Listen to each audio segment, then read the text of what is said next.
सालों पहले पीतल नगर में किशन नाम का एक किसान रहता था। वो गांव के एक जमींदार के खेत पर काम करके किसी तरह अपना घर चला रहा था। पहले किशन के भी खेत थे, लेकिन उसके पिता के बीमार होने के कारण उसे अपने सारे खेत बेचने पड़े। मजदूरी में मिलने वाले पैसों से पिता का इलाज कराना और घर का खर्च चलाना मुश्किल हो रहा था। वो हर दिन सोचता कि कैसे घर की स्थिति को बेहतर किया जाए। आज भी इसी सोच के साथ किशन सुबह सुबह जमींदार के खेत पर काम करने के लिए निकला। खुदाई करते समय उसकी कुदाल किसी धातु से टकराई और तेज आवाज हुई। किशन के मन में हुआ कि आखिर ऐसा क्या है यहाँ।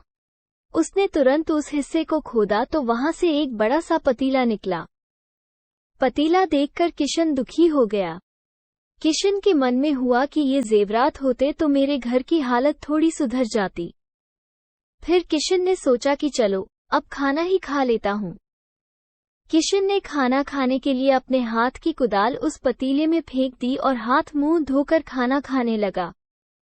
खाना खत्म करने के बाद किशन अपनी कुदाल उठाने के लिए उस पतीले के पास पहुंचा।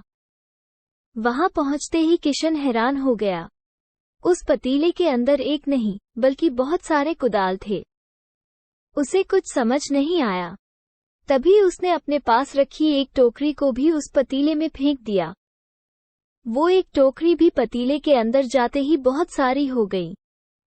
ये सब देखकर किशन खुश हो गया और उस जादुई पतीले को अपने साथ घर लेकर चला आया। वो हर दिन उस बर्तन में अपने कुछ औजार डालता और जब वो ज्यादा हो जाते तब उन्हें बाजार जाकर बेच आता। ऐसा करते करते किशन के घर की हालत सुधरने लगी। उसने इस तरह से बहुत पैसा कमाया और अपने पिता का इलाज भी करवा लिया।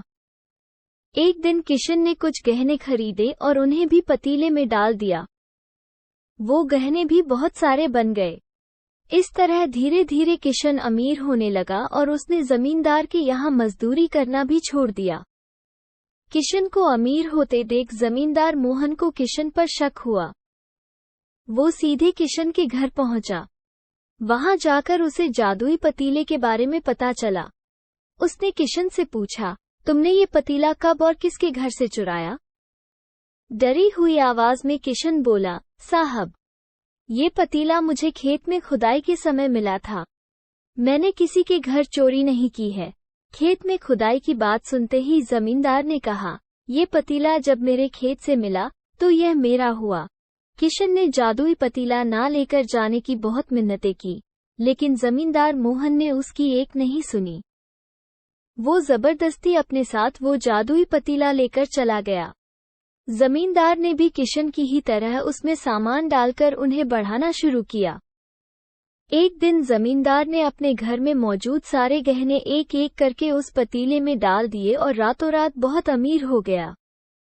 एकदम से जमींदार के अमीर होने की खबर पीतल नगर के राजा तक पहुंच गई। पता लगाने पर राजा को भी जादुई पतीले की जानकारी मिली। फिर क्या था, राजा ने तुरंत अपने लोगों को भेजकर जमींदार के यहाँ से वो पतीला राजमहल मंगवा लिया। राजमहल में उस जादुई पतीले के पहुंचते ही राजा ने अपने आसपास मौजूद सामान को उसमें डालना शुरू किया। सामान को बढ़ता देखकर राजा दंग रह गया। होते होते आखिर में राजा खुद उस पतीले के अंदर चला गया। देखते ही देखते उस पतीले से बहुत सारे राजा निकल आए। पतीले से निकला हर राजा बोलता, मैं पीतल नगर का असली राजा हूँ। तुम्हें तो इस जादुई पतीले ने बनाया है। ऐसा होते होते सारे राजा आपस में लड़ने लगे और लड़कर मर गए। लड़ाई के दौरान वो जादुई पतीला भी टूट गया। जादुई पतीले के कारण राजमहल में हुई इस भयानक लड़ाई के बारे में नगर में सबको पता चल गया। इस बात की जानकारी मिलते ही मजदूर किशन और जमींदार मोहन ने सोचा, अच्छा हुआ कि हमने उस जादुई पतीले का इस्तेमाल सही से किया।